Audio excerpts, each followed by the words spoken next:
Hi mga B!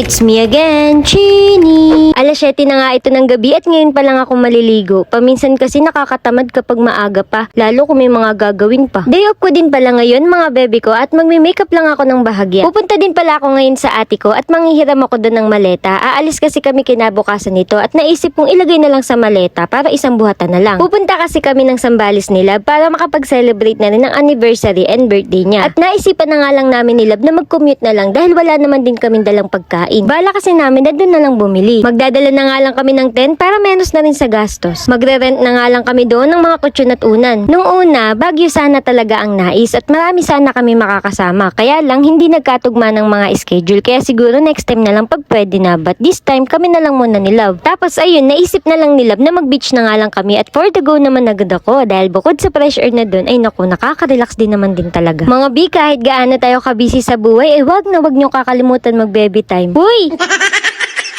At dahil aalis kami ni Love, ay maglalagay na rin ako nitong eyelash extension. At kung gusto nyo rin ito, ay nako, nasa yellow basket ko. I-check out mo na yan, napakadaling gamitin, reusable na din, kaya hindi sayang ang pera mo dito. Tumatagal na nga din ito ng 7 days hanggang 9 days. At syempre, depende pa din yun sa pag-aalaga mo. Ay B, ang kagandahan pa nga dito ay hindi masakit o mahapdi sa mata. Ayan, at ituturo ko nga sa inyo kung paano ito ilagay. Una, maglalagay ka lang ng glue sa pinaka-root ng pilik mata. Pagkatapos, hihipan mo lang 10 to 15 minutes. Igaganyan-ganyan mo lang at kapag piling mo, sumasama na yung pinakatotoo mong pilik mata, then pwede mo nang idikit. Ayan, at ilalagay ko na nga lang sa comment section yung pinaka-link nito. Tinuloy-tuloy ko nga lang ang paglagay hanggang sa matapos. At nung okay na, umalis nga pala ako at kinuha ko nga itong maleta sa ate ko. Kaya naman tara, samahan nyo ako magayak ng gamit ko. Halos nakaayos naman ang mga gamit ko at nilagay ko sa mga Shein na plastic para hindi na magulo. Nakalimutan ko kasing umorder ng mga pouch para sana maayos, kaya ganyan na lang muna. Magdadala nga pala ako ng kumot dahil sobrang lamig sa bus, di kaya rin ng jacket lang. Kaya lang hindi ko nasama sa video na to. Tuwalya pala yung tinitiklop ko. Ayan, at isa-isa ko na ang nilalagay. Sa totoo lang, mas madami pa nga yung mga skincare ko kaysa sa damit ko.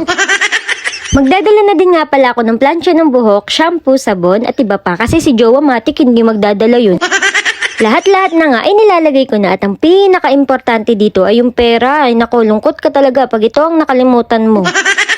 At saka B, yung charger, hindi tayo makaka-aura pag nalobat ang pung.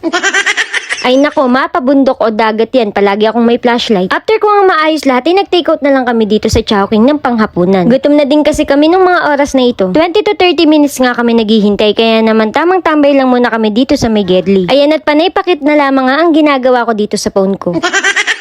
Maya-maya lang din naman, nakuha na rin namin yung order namin. Anyway, yun lang naman. Salamat sa panonood. Bye!